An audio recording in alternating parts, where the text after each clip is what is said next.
All right, good evening, everyone. Welcome to the Figge Art Museum. My name is Joshua Johnson. I'm one of the co-senior curators here at the Figge, and it is my pleasure to welcome you here tonight. Of course, tonight we're going to be celebrating the Myrlande Constant Drapo exhibition on the 4th floor currently, which will be on view through May 4th. Tonight we are very honored to welcome Petrouchka Moïse, Yes. who is going to present on Constant's art and the greater history of Haitian Drapo. As many of you know, we try to host free Thursday programming every Thursday night here at the Figge. Next Thursday, in fact, we will be screening the movie In the Mood for Love, which is part of a free film series at the Figge, which chronicles the various shenanigans people can get up to in the pursuit of love. So come back for that next Thursday. Our Thursday programming can be offered at no cost, thanks to the generosity of Chris and Mary Rayburn. So Chris and Mary Rayburn, we thank you so much.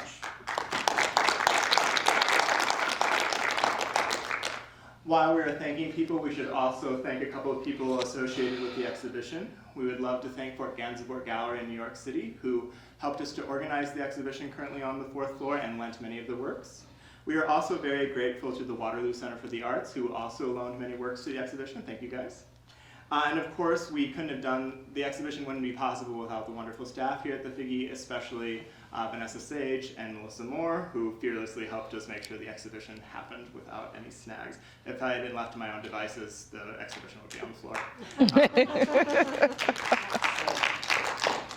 So while our Thursday programming is free to the public, we do encourage you, as always, to consider membership. Membership allows you special opportunities, special programming. It also helps support exhibitions, educational programs, and so many other facets of what we do here at the Figge, so please do consider membership. Tonight, as I mentioned, we will welcome Dr. Petrouchka Moïse. Dr. Moïse is an assistant professor and cultural and community-based digital curator at Grinnell College Libraries. She teaches courses on visual and material culture and curatorial studies, specializing in the Caribbean.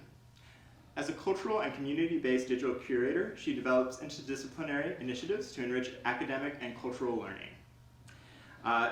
As an artist and a scholar, she teaches classes on visual and material culture and cultural studies. I mentioned that already.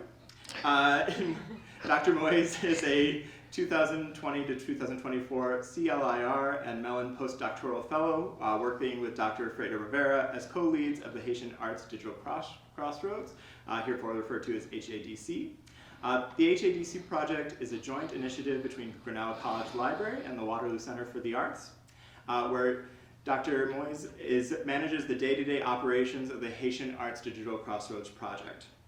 This project aims to make the Haitian art collection of the Waterloo Center for the Arts the largest publicly held collection of Haitian artwork in the world. You stole the title from us, it's fine, we'll let it go.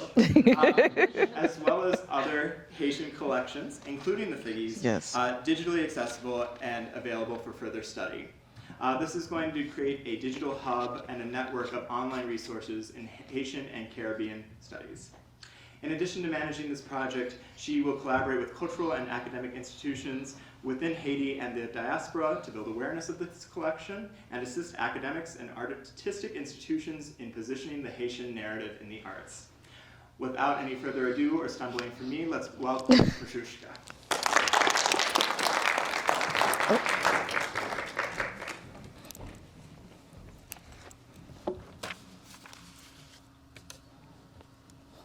Ooh, I need light. Can everyone hear me? Yes. Okay.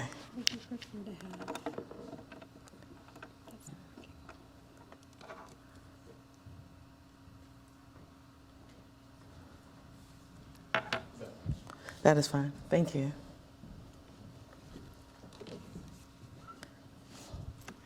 Good afternoon, everyone. Thank you very much for coming out this evening. My name is Petrouchka Moïse, and again, I am a professor at Grinnell College. I've been there since 2020, and I am happy to share with you my experiences with the artwork of Myrlande Constant. So, in beginning with the tradition of our Haitian and Vodou cultures, bonsoir la société, good evening to the society. And we are a call and response culture. So when I say honneur, you say respect. Honneur, respect. Honneur, respect. This drapo that welcomes you to the exhibit is a vibrant representation of the loas, which are the Haitian deities often referred to as spirits, welcoming us to this space through the veves of the deity called Kafu, the master of the crossroads. In Haitian voodoo, the veve is a geometrical drawing or symbol that is specific to each loa and serves as a beacon or portal for the loas to join us in ceremony. In this coming together, we welcome the memories of our ancestors, the folklores and beliefs of the Haitian people, and the appreciation of the arts, and hopefully the love of a good story. Usually when we talk of the loas, we begin with Legba, the keeper of the gates that allows us to be in communication with the deities. However, this piece is calling Kafu Legba Neg Trois Îles, the crossroads of Legba, the man of three islands. So we are handed from Legba to his brother Kafu into the space for us to discover the intersections of color and context. For me, the value of the crossroads is the coming together of people, ideas, of cultures. It is the moment of acknowledgement and a time for understanding. As a scholar and an artist, the Kafu represents the intersection where praxis, the application and the knowledge of art, meets pedagogy, the appreciation and preservation of the arts. This evening's lecture will hopefully give you a better understanding of the culture of flag making, but a better appreciation of the works of Myrlande Constant and the position of taking on as being a trailblazer in the Haitian flag creation, but also as a cornerstone for cultural and sustainability of the Haitian legacy. In the summer of 2022, I was conducting my ongoing research of Wapkon Haitian art, where I tried to understand how Haitian I am by discovering my culture through artists, curators, and Haitian art collections like that of the Figgy and across the United States. As a Haitian born in exile during the Haitian dictatorship of François Duvalier, I and my peers never saw ourselves represented, and many members of the Haitian community are not even aware that our cultural creativity is celebrated throughout major institutions across the diaspora. So I decided to dub myself the Johnny Appleseed of Haitian art to connect the culture back to the community. I got a call from a close friend and colleague to come to Boston within the week because he needed me to do him a favor and he would be able to give me access to meeting a famous artist who at this point needed to remain nameless. Now, I love a great adventure, and I never get to stay home because every time somebody calls me, I'm usually on the road. And this friend had never disappointed me yet, so I scrounged up the money to get to Boston Logan International Airport. And upon arrival, I was told that the artist was Myrlande Constant. And I was to be her chauffeur and personal assistant as she and her colleagues shopped for materials for her commissioned pieces and met with various galleries that was planning on exhibiting her work. So for the next 4 days, I drove Myrlande from Boston across Connecticut, New Jersey, and New York, and I got to hear of her beginnings, her life, her love for family, her work, and her culture. I had all these questions to ask, and I was ready with a pencil and pen, and with pencil and paper to ask her of every work that she had ever created. I quickly realized that Myrlande spoke in parables and metaphors, and I needed to put aside my intellect as a researcher and listen with my heart as an artist. Only then could I hear this genius of a woman reach back into the blueprint of our ancestors to carve a future, not only for herself and her children, but a future for all of us. Before we can discuss the future, we have this example of how Myrlande shared the beauty of Haiti's past. Haiti is an island that sits in the Caribbean, nestled between Jamaica to its west, Puerto Rico to its north, and only 45 minutes south of Cuba. The island of Haiti, also called Zawagwe, was first inhabited by the Tayanos, the indigenous culture of the Caribbean. After the conquest of the Spanish, the island was named Hispaniola. Then the French came and occupied the west of the island and renamed it Saint-Domingue. Ana Caona, represented here, was born in 1474 and we presume passed in 1504, was also known as the Golden Flower. She was a Tayano cacique, which is another word for chief. She was a shaman and a poet, born on the island of Haiti. She was born into a family of chiefs. Upon the arrival of Christopher Columbus in 1492, Anacaona succeeded her brother Boheccho to become the chief of the Zaragoy, now known as the island of Hispaniola and of Haiti and the Dominican Republic. The Tayanos were forced to mine gold for the Spaniards, and Anacaona fought back against this oppression, but she and 7 million natives perished after 30 years of forced labor, violence, and disease. The survivors escaped to the mountains and formed maroon societies that later welcomed runaway, enslaved Africans and taught them how to live off the land and what vegetation healed and hurt. Tayanos and maroon descendants still exist today across the Caribbean. After the Haitian Revolution of 1804, when the enslaved Africans fought for their freedom and were able to beat back invasions from France, Spain, and Britain, the island and the new republic was returned back to its original name of Haiti. In this piece, Myrlande reminds us of our existence with the spirit of the land. The Tayano culture teaches us that Haiti is a gift of flora and fauna. The third character to the left may be a representation of a spirit, considering that the Tayano spiritual belief was polytheistic. They believed in the pantheon of gods, spirits, and ancestors, which they called Zemis. These beliefs are meshed into the African religion Vodun that came over with the enslaved Africans from West Africa. You will see throughout many of Myrlande's pieces that the backgrounds play a significant role as the foregrounds and the characters of the piece.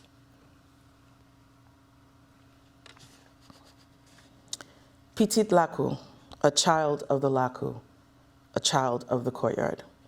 Myrlande was born and raised in the countryside. And the Laku is a structure, not only a structure, but it's also an understanding of communal living. It is intergenerational, usually made of many homes, or we would say a home that has many rooms to allow for maybe grandmother, mother, father, children, cousins, neighbors to all live together. And it's all centered with a court. And this is where, when we say we come from the Laku, we come from this shared experience. She was always mostly, and is also always known, Myrlande is always known to be with her mother. And it's a relationship that she holds very dear. But we don't ever get to hear how close she was also with her father. Her earliest recollections is being by her mother's side, learning to sew and the techniques of beading, and learning how to welcome the ancestors as part of their daily life with just the simple act of pouring out a cup of coffee, as my mother had taught me when I was young, in honor of her grandmother. As a teenager in Petrouchka, Constant worked alongside her mother at a commercial wedding dress factory. Myrlande shared with me that it was her father that advised her of the importance of honoring the ancestors and the spirits of her mother's Laku because they had recognized her first. Her father gave her the support and understanding that being chosen by the Loas, the spirits, gave her ownership of her creativity and her independence. Her industrialism, her work ethics definitely came from her mother. During my drive with her, she spoke very highly of both her parents and the Lakus that raised them. Catherine Smith writes in the works of Radiance, that Constant understands that her ancestral laws, her artistic gifts, and her livelihood are all connected and rooted in her relationship with her mother. Constant learned the tambour technique while working at the factory, and once the factory closed, she took her new talents and applied it in telling her story, the story of voodoo. She recruited former factory workers to help her in her workshop to create works that were very much unlike the traditional flag-making process. Myrlande would state that she paints with beads. Myrlande spoke of the importance of keeping culture intact and not wanting to ever leave Haiti, because she had the responsibility of making sure that the graves of her elders were honored and the veneration of her ancestors were continued through the intergenerational learning of the Laku. So Myrlande was not only looking back, but also looking forward as to how to sustain the Laku tradition, help her children to become independent, and build on her creativity. Myrlande continued the Haitian tradition of layering the narrative. W.E.B. Du Bois refers to it as double consciousness, which describes the experience of marginalized groups constantly perceiving themselves through the eyes of the dominant culture, leading to a sense of two-ness and a struggle to reconcile their own identity with the dominant group's perception of them. Here we see an image of the Virgin Mary to the right, adorned with jewels, but carrying the Sacred Heart of Christ. In the Voodoo belief, the image of the Virgin is a representation of Ezuli Frida, a deity that we would parallel with the Greek god Aphrodite, or the Orisha Oshun. She is the Loa of love, beauty, luxury, and prosperity. The images of Catholic saints were used to mask the practice of voodoo from their captors. Much of this is attributed to the Code Noir because the Code Noir created by King Louis XIV that dictated that all enslaved Africans were to be baptized Catholic or put to death. The characteristic descriptions of the saints were matched with the origin stories of the African deities, and after 500 years, our Loas have formed a pantheon of 144 families across 21 nations. However, for many in the Haitian culture, it is hard to draw the line as to where the imagery between voodoo and Judeo-Christian principles begin or end. Vodou flags traditionally feature a central image with a geometric border. This imagery ranges from the depiction of the Loas, or veves, symbols of the gods. The beads and sequins colors selected are typically associated with the deity's features that are featured on the flag. In some flags, it's going to be that word today. You know what I'm talking about. Okay, the mashing of Catholicism and voodoo is evident, and the flag maker has incorporated a chromolithograph or a paper image of the saint into the textile. In this piece, St. Patrick is a representation of Dambala because of the incorporation of the snake. In the signature of the stitch, Haitian sequin flags are mostly associated with voodoo ceremonies. However, this textile art form is also used for banners associated with Rara bands, secret societies like Bazingo and Chouamperel, or contemporary artworks. The traditional flag making technique is done with needle and thread, where the seed bead and sequence is fed topside. A voodoo temple or a drapo maker would make a particular stitch to signify the artist or the temple. Myrlande's work differs because she does not create pieces to be used in ceremony. Her art more depicts voodoo life and the spiritual depictions of the Loa. But not only is her subject matter unique in depiction, her use of tambour is very avant-garde in the world of drapo. Tambour embroidery is a chain stitch embroidery technique using a hook instead of a needle, often employed for creating intricate designs and embellishments in couture fashion, costumes, and other textile arts. You can see in this Constant illustration of the elements in her work. Here we have an example of Glambois, Grand Wood, the spirit of the forest, who represents the healing principle of nature. And then there is La Sirène, the mermaid, the spirit of the ocean, who is the guardian of fishermen. In these pieces, you can see how Constant uses a herringbone stitch to showcase the leaves of the trees and the tails of the mermaid. The way in which they catch the light allows your imagination to see a breeze blowing or the motion of the seas.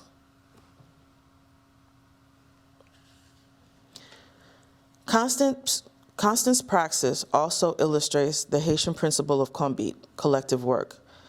As you can see in this illustration, a single piece of work is worked on by a group of people. As stated before, Myrlande's tambour technique has the team working on a piece upside down as opposed to right side up. The team may work hours on one piece, and when it is time for inspection, if Myrlande decided to correct or change direction, she would unravel the entire section, unapologetically. Because you have to come correct when it comes to the narrative of the ancestors. You wouldn't want someone to get your story wrong when you become an ancestor one day. The potomita, the central pole, is also central to all voodoo ceremonies. In this image, Bon Dieu, which is another name for God, is in the center, and the loas move clockwise as humanity moves counterclockwise in ceremony. In this piece, the mapu tree, also known as a silk cotton tree, serves as the meeting point, a crossroads, where the living meets the dead and the human meet the divine. Constance packs the canvas to illustrate the collective effort of the physical as well as the spiritual world in celebration.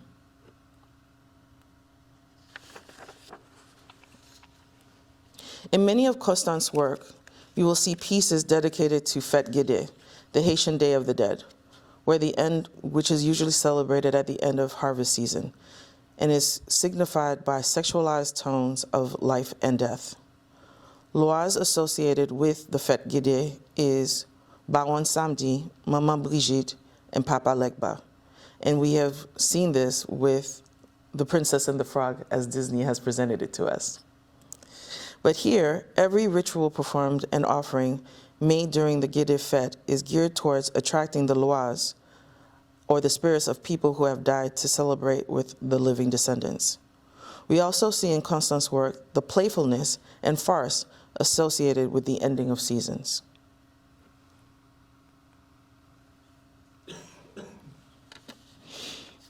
In my line of work, it is not only to understand the history of the art, but is also to understand what is being interpreted and why it is being seen in this manner. I call it the politics of the placard.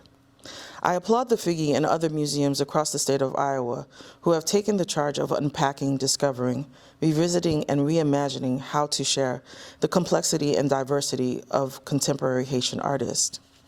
This piece, Neg Pawasi, Lemenim, Pasawi, Ilobo, shows an example of the range of sources that Constance would draw from. The Hindu imagery of Vishnu reclining on the serpent Shesha, traditionally with Vishnu's wife Lakshmi, is being depicted beside him. Constance's interpretation is seen as the golden mapu tree, as the replacement of Lakshmi. I would like for you to consider that in Constance's interpretation, that Vishnu is a representation of Dambala, and he is resting on top of his mate Lakshmi as Aida Wedo, the green serpent. And as they are more represented in Haitian voodoo, the mapu tree would represent the potomita. And if I could lean in more into the esoterics, there are also elements of Freemasonry represented. I would also point out that the two trees that are bookends to the piece are representations of columns of Joachim and Boaz representing the Temple of Solomon, the Tree of Life and the Tree of Knowledge. And the floating Brahma in the center is the all-seeing eye of God.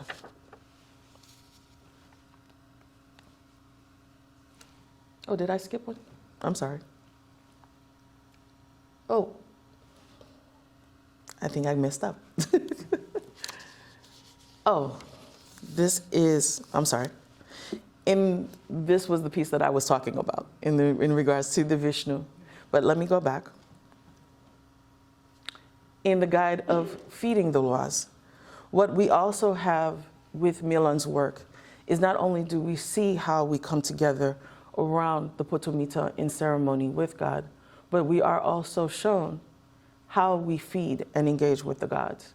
For all of our loas, as well as for those that are familiar with Catholicism, they have a designated day, they have a designated feast, they have a designated color, and there is a designated celebration. Here we have two representations of Agwe, who is married to La Sirène, the mermaid.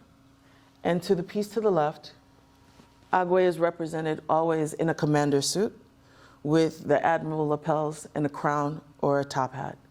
And he is beside La Sirène, and their food would be floated out into the water. And if it was to come back intact, that means that Agwe did not accept the offering. What I enjoyed about these two representations is that to the left is a more traditional representation of Agwe, but to the right, we see that Agwe is wearing a I would call it a dashiki.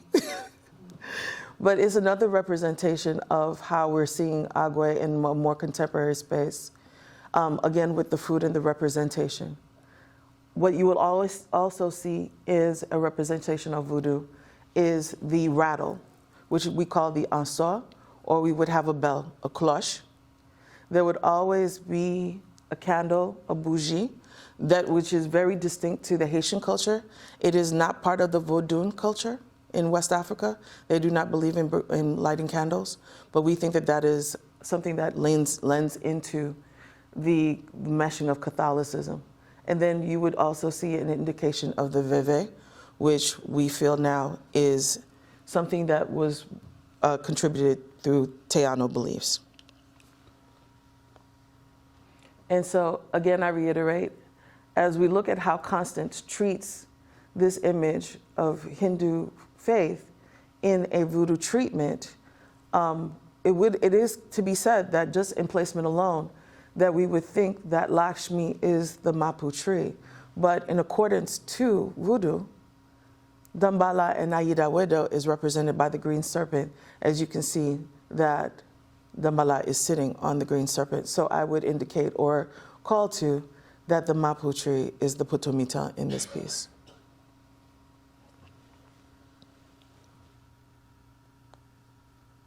So building on the connections, Myrlande Constant not only made the art world stand on its head by her style and technique and depth of context, she is a star that has birthed a whole universe for us to discover. And I would like to share a few of the constellations that we have the pleasure to know. Amina Simeon, and this piece is titled Bawon.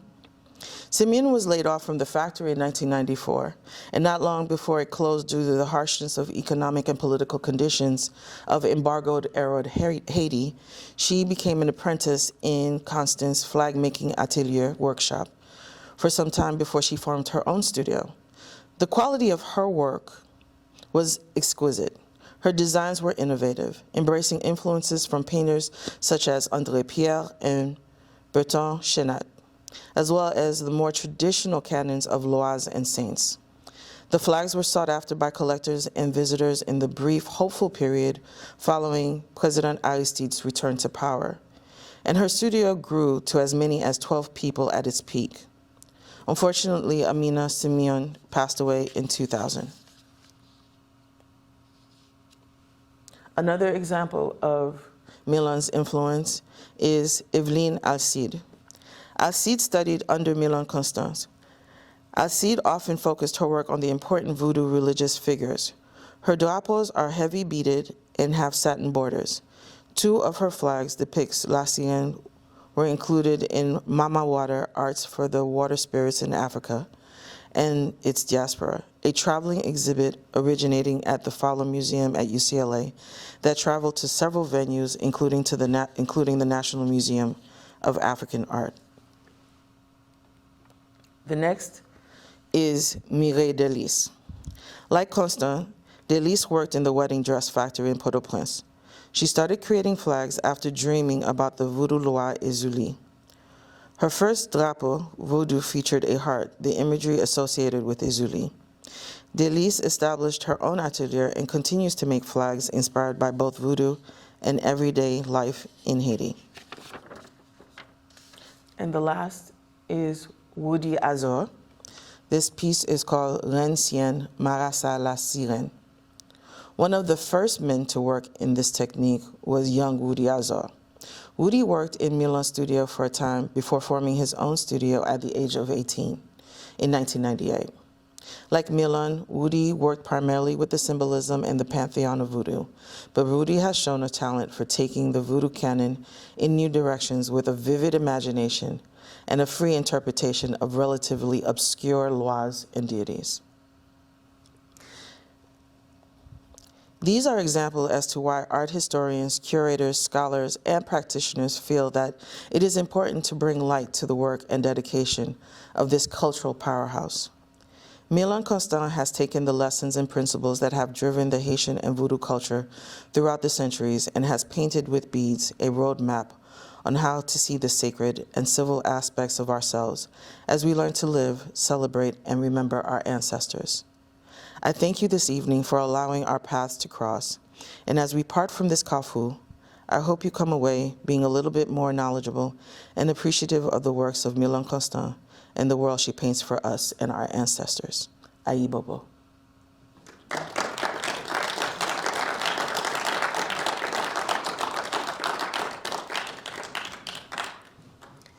Thank you very much. At this point in time, we will have our Q&A. So I was told that I get to drive the bus. So yes, it was definitely an honor. Thank you very much for the Figgy for inviting me to do this. And when I was thinking about it, I came with my class. And I was just like, road trip, who's on board? And my entire class gave up a Saturday and was like, yes, I want to be here. And we drove, and it was interesting and enticing to see how my students, now learning for up to 6 weeks of just a country they'd never heard of, take such ownership of the narrative and understanding how important it was for us to continue the narrative, especially in the work that we do in digital spaces.